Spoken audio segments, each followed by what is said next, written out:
Ángulos que involucran tres paredes.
voy a restaurar el día de hoy.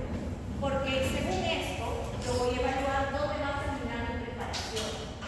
¿Okay? ¿Por qué eso es importante? Porque el límite, los bordes de mi preparación, de mi curación, no pueden terminar a nivel del contacto oclusal. No pueden terminar en ese punto. Nunca pueden terminar en ese punto. O bien terminan antes, o bien terminan después. Si terminan a nivel, puede traer ciertas consecuencias que más adelante se les voy a mencionar. ¿Okay? Pero no pueden terminar a nivel.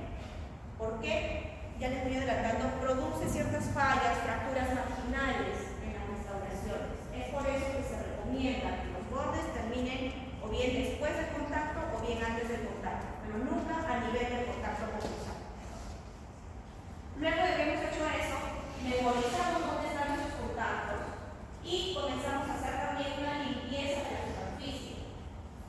¿Con qué vamos a limpiar la superficie? ¿Con pasta de profilaxis? No. Vamos a limpiar la superficie, porque solamente vamos a limpiar las piezas que vamos a restaurar o que vamos a colocar sellantes con piedra pómez en un vaso de agua con un poco de agua. ¿Con qué lo voy a limpiar? Con una gasa, no. Con una escobilla de profilaxis en su programa. ¿Ok?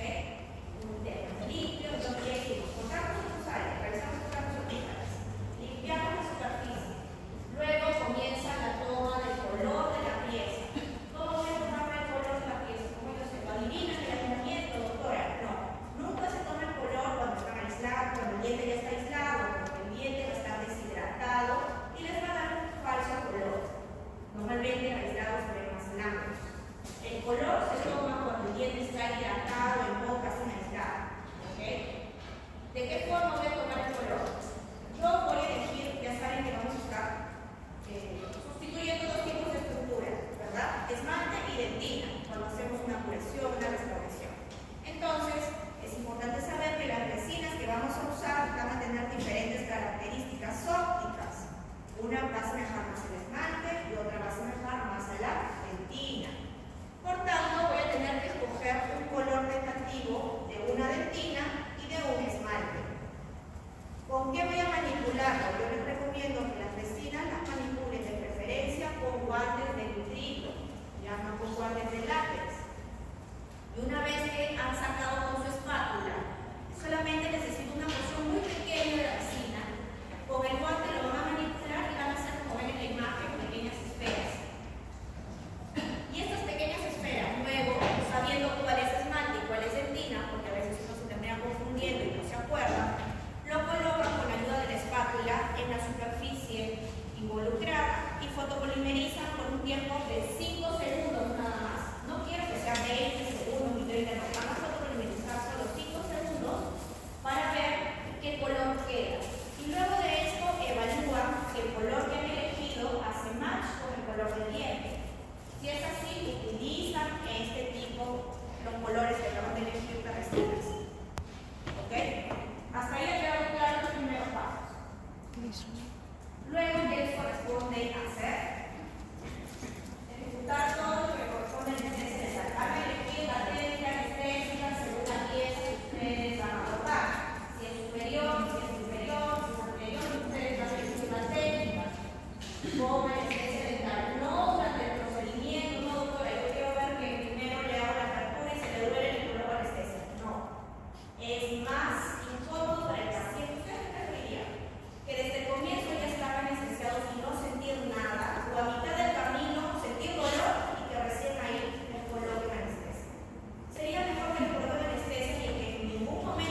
Voy a intentar preservar las crestas marginales que son estas de aquí.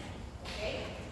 Voy a intentar minimizar mi contorno hasta que su extensión sea hacia vestibular o lingual si no lo necesita. ¿Okay? ¿Y qué pasa si yo tengo cavidades como estas que están contiguas una con la otra? ¿Tengo que unirlas como en las otras dos imágenes? No, no tengo que unirlas. Deben de permanecer separadas. ¿En qué momento yo debo de unir una cavidad con la otra? Siempre y cuando este puente dentinario tenga un espesor menor de 0.5 milímetros. ¿Okay? Si no, simplemente las mantengo por separado.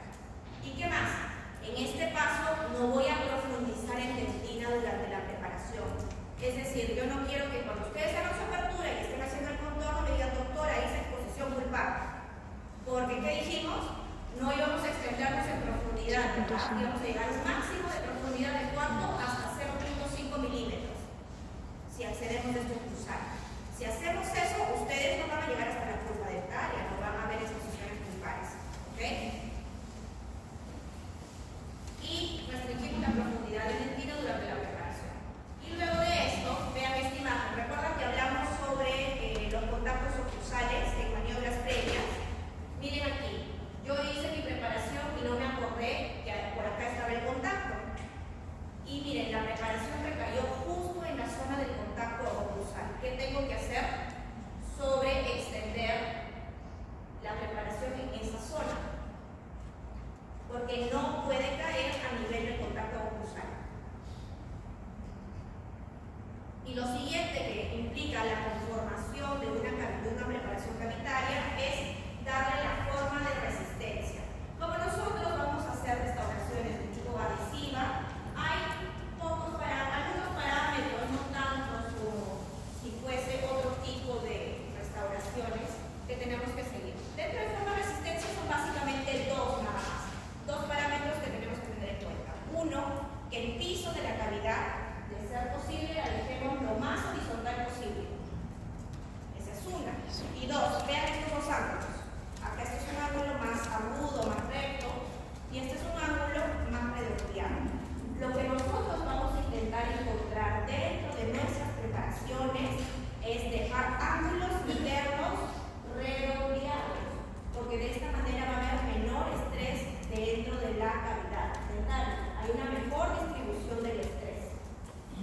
Si yo dejo ángulos agudos, ángulos rectos, voy a tener mayor cantidad de estrés concentrado a ese nivel. ¿Ok? Doctor, entonces yo no puedo dar forma a mis paredes con una trombofónica punta plana. No. ¿Quieres ese pedido? Redondas e uniformes. Si se han dado cuenta, casi todas las piezas son de punta redondeada. ¿Ok? Bien, entonces ya vimos apertura, vimos conformación, ahora nos toca ver extirpación de los tejidos deficientes. ¿Cuáles son esos tejidos deficientes? Es toda la dentina, si tenemos lesiones a nivel de dentina, es todo el tejido dentinal involucrado, cariado, en otras palabras. Entonces, cuando nosotros llegamos, ya hicimos la cavidad, ya vimos, ya podemos tener una visión directa de lo que tenemos dentro de la lesión de caries, podemos ver bien. Entonces, recién en ese momento vamos a retirar el tejido cariado. ¿Ok? Ahora, esta dentina cariada la vamos a dividir en dos. Y esto es importante, ¿ya? Porque también va a ser pregunta de examen. ¿Qué tipo de dentina cariada tenemos?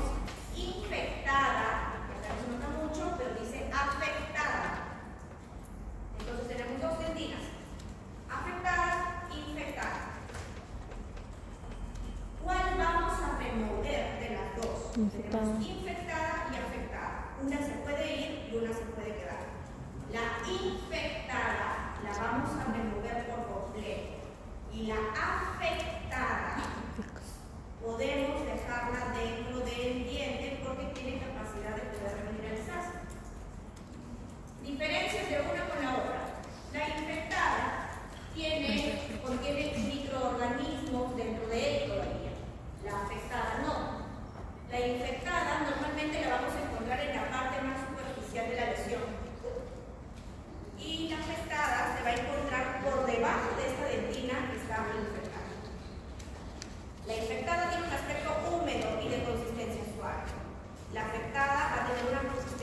firme, cuerosa. Algunas de ustedes, las mujeres, tienen un bolso de colina, de cuero, han visto cómo es la superficie. Ok, la consistencia del cuero, todos la conocen. Bien, ese tipo de consistencia va a tener esta dentina afectada. En cambio, esta dentina infectada va a tener una consistencia como de mantequilla que se está derritiendo. Es decir, sale súper rápido. En cambio, la otra te da ligera, una mayor firmeza en consistencia.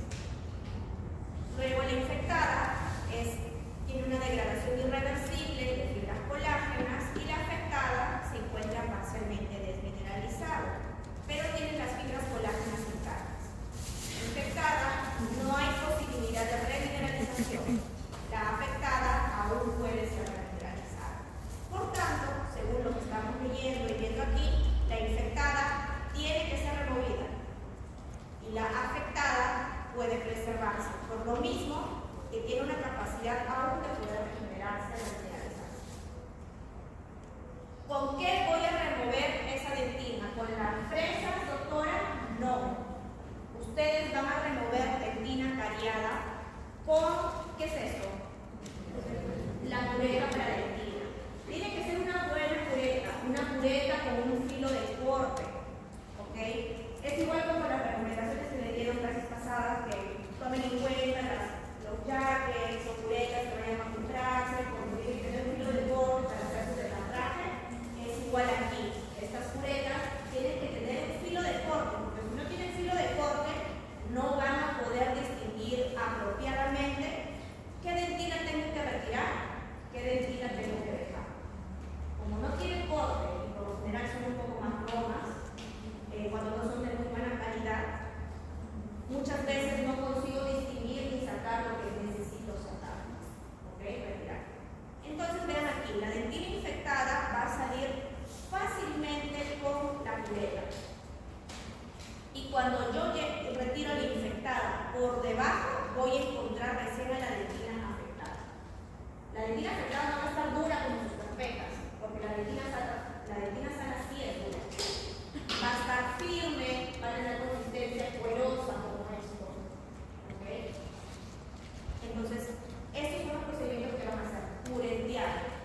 Van a curetear, van a retirar la dentina infectada. ¿Con qué otros instrumentos puedo yo retirar? Vean, esta no es una fresa diamantada. Esta es una fresa multilaminada. Una redonda multilaminada. Vean, viene de diferentes tamaños porque va a depender del tamaño, de la calidad que ustedes van a preparar. Yo no puedo usar la más grande si tengo una calidad pequeña. Tengo que usar una proporcional al tamaño de calidad que yo voy a realizar. ¿Es más rápido retirar dentina con esto? Es mucho más rápido.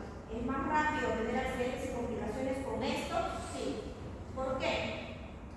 Con esto, con las curetas, yo puedo sentir la diferencia en textura, en consistencia de la afectada con la infectada. Y más aún ustedes, que es la primera vez que lo van a estar utilizando. Pero con esto, ustedes no sienten diferencia entre infectada, afectada, y la mayor parte de exposiciones pulpares que han habido es cuando han utilizado las fresas multilaminadas. Porque no hay esa sensibilidad táctil. No hay sensibilidad táctil. Entonces uno comienza a desgastar y se lleva por completo dentina cariada, infectada, afectada, firme, sana y llega hasta la boca. ¿Ok? Entonces con esto es mucho cuidado. Puede ayudarles de repente en cavidades grandes, de repente para retirar tejido cariado de las paredes. ¿Cuáles eran las paredes circundantes? Vestibular. Las externas o las internas. Las internas. Las paredes circundantes son las externas. Entonces, por ejemplo, en una cavidad como esta, ¿cuáles serían las circundantes? La vestibular. La lingual, la vestibular, la mesial y la distal. Donde yo tengo que remover toda la dentina hasta llegar a la dentina sana, no va a ser en la pared pulpar. Ahora ya saben a qué me estoy refiriendo cuando digo pared pulpar. Tengo que retirar dentina cariada, sea infectada o afectada, ¿de dónde? De las paredes circundantes. En las paredes de fondo, en las paredes internas, debe de quedar, ahí recién puede quedar dentina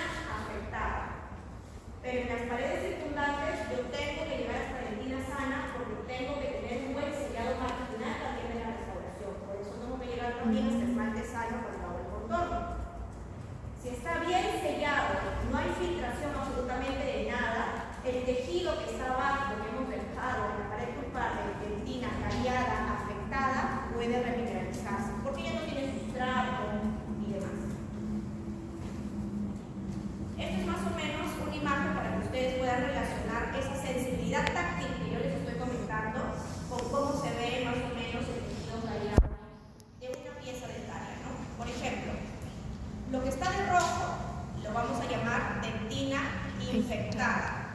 Esa es la dentina que yo voy a tener que eliminar. Lo que está de verde es la dentina afectada, con una sensibilidad, nosotros vamos a tener una sensibilidad táctil tipo de dentina firme o dentina cuerosa, que va a corresponder, si lo veo a nivel histológico, con una zona de desmineralización o zona de translucidez. ¿Ok? Más o menos para que lo puedan relacionar. Si yo siento una dentina dura, va a corresponder a dentina sana o incluso una dentina terciaria. Una vez que nosotros hemos realizado todos estos pasos, vamos a pasar con la protección del complejo dentino-pulpar. ¿Ok? Doctora, todos los dientes van a necesitar protegerse, van a necesitar un material para que los proteja. En realidad, de alguna forma, sí, todos necesitan algún tipo de protección dentino-pulpar. Para poder hablar sobre esto, primero vamos a hablar un poco sobre qué mecanismos de defensa tiene el complejo dentino-pulpar. ¿Qué tipo de reacciones puede tener? Cuando el complejo dentino-pulpar siente algún tipo de agresión sobre él, su mecanismo de defensa va a reaccionar. ¿Cuántos mecanismos de defensa tiene? ¿Qué tipo de respuestas tiene? Tiene 3 respuestas. El complejo dentino-pulpar ante agresores externos. La primera línea de defensa la vamos a llamar dentina esclerótica, secreción de dentina esclerótica. La segunda, dentina terciaria. Y de la dentina terciaria vamos a llamar una reactiva y la otra reparativa. Ahí están los 3 mecanismos de defensa del complejo dentino-pulpar. ¿Cuándo se secreta uno? ¿Cuándo se secreta el otro? Cuando yo tengo un agente agresor de una leve intensidad, de una lenta progresión, el diente va a reaccionar formando dentina esclerótica. ¿Como qué tipo de lesiones o agresores? Lesiones cariosas de lento avance, abrasión, erosión, adhesión o el mismo envejecimiento. ¿Y qué va a suceder? Los odontoblastos que están dentro de los túbulos dentinarios van a comenzar a secretar y depositar dentro del túbulo sales de calcio. Y poco a poco ese túbulo se va a ir cerrando. Al cerrarse, va a volverse impermeable. ¿Ok? Impermeable. ¿Y cómo yo voy a reconocer dentina esclerótica? Si yo estoy retirando una lesión, una restauración, lo que sea, y yo veo el fondo de la cavidad de esta forma, con un color oscuro, marrón oscuro o negro, y que cuando yo le pase la sonda sobre esta superficie, encuentro una superficie muy dura, ahí estamos hablando de dentina esclerótica. ¿Ok? ¿Cuáles son los otros 2 mecanismos? La secreción de dentina terciaria. Esta dentina terciaria, les comenté, puede ser reaccionaria o reparativa. Ya vamos relacionando. Reaccionaria, es decir, está reaccionando ante algo. Y reparativa, está reparándose. Para que ustedes diferencien uno de la otra. La terciaria reaccionaria va a reaccionar ante un agente agresor de progresión lenta también. ¿Okay? De un estímulo leve. Donde le va a dar tiempo a los túbulos dentinarios asociados a la lesión y conectados a los odontoblastos de esa zona a que puedan reaccionar. ¿Y de qué forma van a reaccionar estos odontoblastos que están dentro de la pulpa? Van a formar una matriz dentinaria que viene a hacer esto. ¿Con qué objetivo? De poder distanciarse lo más que se pueda del agente agresor. Obviamente porque no quieren que el agente agresor los alcance y pues los termine dañando. Entonces ese es el mecanismo de la dentina, de la formación de dentina terciaria reaccionaria. El odontoblasto reacciona al agente agresor y con la intención de separarse de este agente secreta matriz dentinaria de forma ordenada, organizada y se distancia un poco más del agente. ¿Y qué pasa con la reparativa? Acá tenemos un agente agresor de un rápido avance, mucho más intenso, que incluso ha llegado a dañar a los odontoblastos que están en esta zona. Ya los dañó. Hubo ya muerte celular, necrosis de esos odontoblastos. ¿Qué va a suceder? Murieron los odontoblastos asociados a esta zona y luego las células pluripotenciales que pueden diferenciarse dentro de la cámara pulpar, dentro de la pulpa, se acercan a esta zona, ¿ok? Forman nuevas células, nuevas odontoblastoides, que van a comenzar a secretar también, al igual que en el otro, una matriz dentinaria. Pero como aquí ya hubo una agresión, van a hacerlo lo más rápido posible la secreción de esta matriz. Por lo mismo que ha sido rápido, por la rapidez que lo hace, esta matriz no va a ser ordenada ni organizada como en esta. La matriz de aquí van a ser túbulos dispuestos en diferentes direcciones, con tal de formar una barrera en esa zona. ¿Ok? Eso es la dentina terciaria reparativa. Y acá es más o menos un pequeño resumen de ambas. Acá están los odontoblastos, viene la injuria, el agente agresor, y estos mismos odontoblastos, vean, se distancian del agresor formando su matriz dentinaria, ¿no? A esto le llamamos dentina reaccional. Y en el otro caso es la reparativa, donde los odontoblastos son injuriados por el agente, ¿no? Hay una muerte celular de toda esta capa de odontoblastos, hay células que están inmersas dentro de la cámara pulpar que pueden diferenciarse y se diferencian en células parecidas a los odontoblastos. Debido a la agresión comienzan a secretar rápidamente su matriz dentinaria de forma desordenada, desorganizada y forman la dentina reparativa. ¿Se entendió ahí? Esclerótica, reaccionaria, reparativa. Ahora, doctora, ya sé cómo se defiende el diente. Ahora, ¿qué puedo hacer yo para proteger el complejo de dentina pulpar? Los materiales que se utilizan más o menos son, los vamos a dividir en tres: selladores, liners y gasas. Esta clasificación de materiales se va a basar básicamente según qué tanta espesura del material yo puedo utilizar. Liner será a los que son capas demasiado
y aplico hidróxido de calcio, va a provocar una reacción en la pulpa dentaria en el tejido que va a hacer que éste reaccione y forme dentina terciaria, que es lo que acabamos de ver. Pero, ¿qué tipo de dentina terciaria va a estar formándose? ¿Activa? Dentina terciaria reparativa. Pregunta de examen. ¿Qué tipo de tejido se forma luego de utilizar hidróxido de calcio? Dentina terciaria reparativa. ¿Ok? Que me va a permitir formar una barrera mecánica cuando es aplicada sobre la dentina, y por lo mismo que tiene un pH alto, pocos microorganismos pueden sobrevivir también a ese tipo de ambiente y es biocompatible. Limitaciones: tiene una alta solubilidad. Si yo ya realicé esto, realicé mi restauración, pero no hice un buen contorno, no llegué a hacer esmalte sano, dejé esmalte todavía desmineralizado, y yo hice mi restauración y por debajo yo he puesto hidróxido de calcio, como esa restauración no va a estar sellada a lo largo del tiempo porque me han llegado a tejido de esmalte sano, probablemente vaya a comenzar a filtrar. Entre las filtraciones y demás, el hidróxido de calcio que ustedes han colocado es fácilmente soluble. ¿Ok? Y probablemente cuando retiren la restauración para cambiarla por una nueva, ya ni vean el hidróxido de calcio.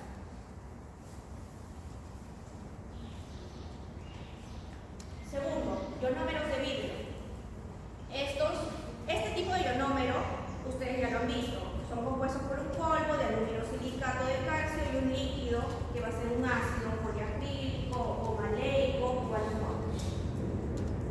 Este tipo de productos, como el ionómero de vidrio, que se mostrando acá en la fotografía, es un ionómero modificado con resina. Todos los ionómeros que sean fotopolimerizables son modificados con resina.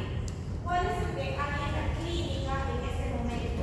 Hay este ionómero que es el multilining, pero la versión clínica. ¿Ok?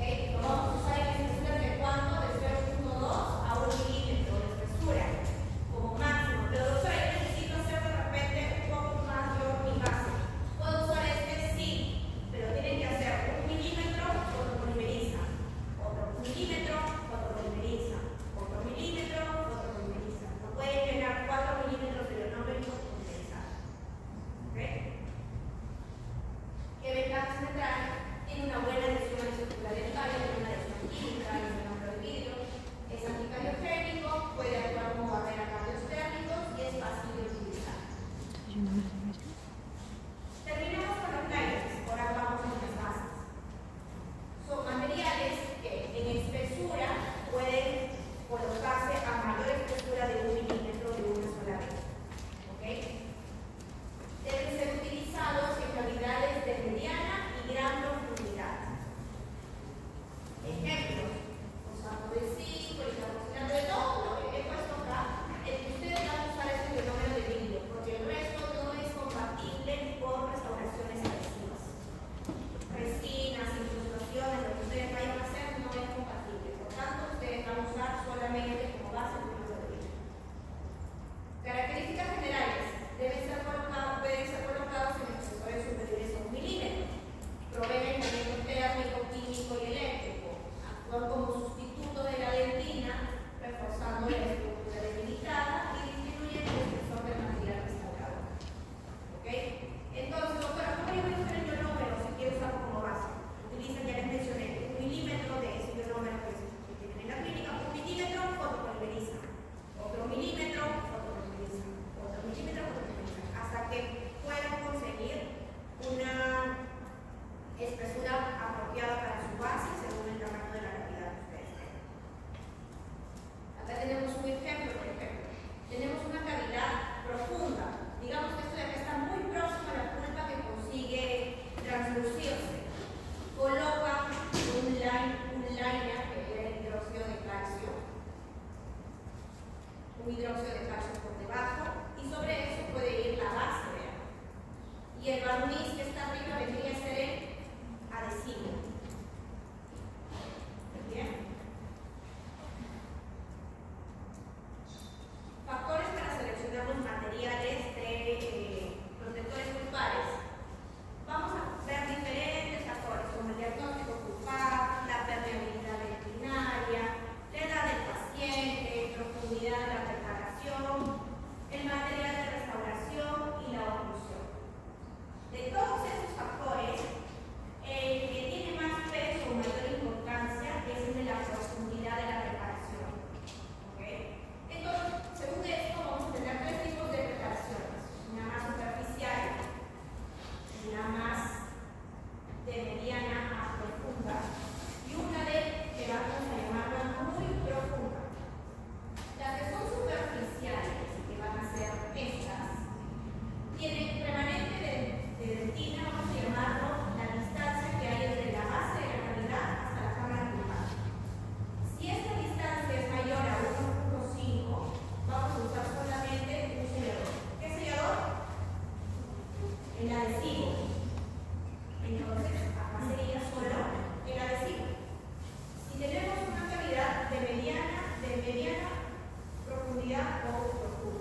incrementos. Cada incremento se polimeriza.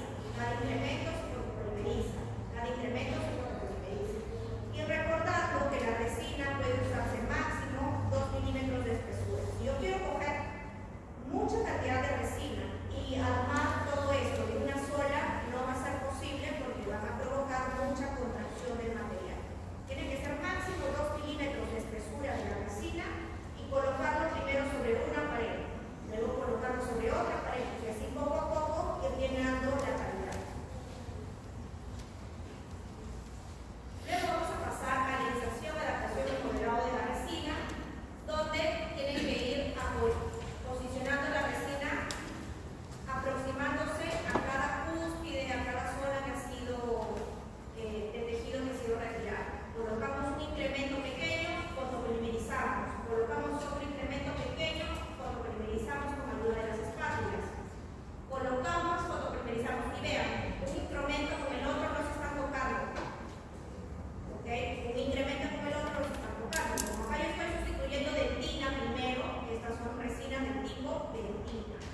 Una vez que yo conseguí la base, sobre eso coloco ya las resinas tipo esmalte, para darle ya el acabado, anatomía y demás, que para eso ustedes tienen que tener la anatomía del diente grabado en la cabeza.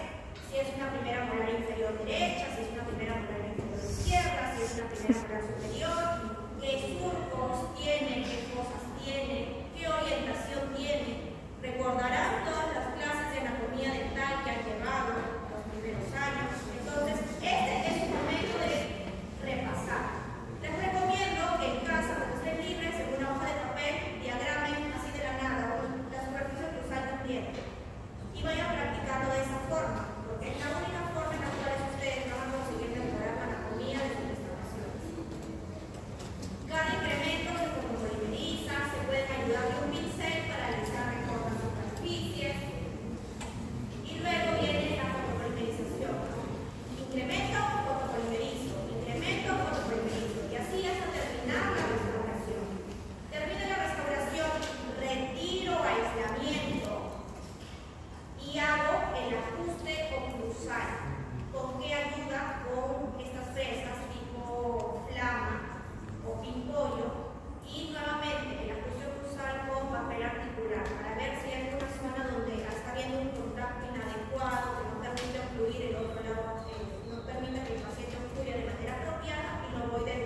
una interconsulta con su médico previamente a su tratamiento. De repente, un paciente con periodontitis que necesita raspado, nosotros vamos a realizar una invasión de los tejidos gingivales. Vamos a utilizar instrumental confortante en esos pacientes que de repente tienen alguna condición o enfermedad sistémica que de repente no estén controlando bien, por ejemplo, que tienen diabetes no controlada, que su sangrado va a ser muy profuso. Una no nos va a dejar realizar el tratamiento correctamente y otra que probablemente pueda afectar al paciente mismo en su condición o enfermedad sistémica.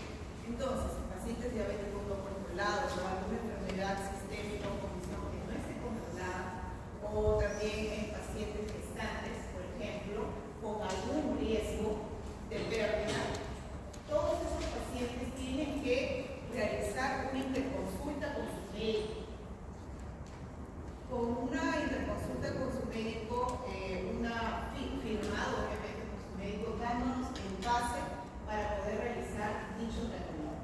Entonces, deberíamos ser muy específicos de lo que se va a realizar esta paciente para que el médico pueda leerlo, pueda ver qué es lo que vamos a hacer y de acuerdo a eso que nos dé el consentimiento para poder realizar el tratamiento o que le dé el tratamiento de repente entre ella y el paciente para poder realizar el tratamiento.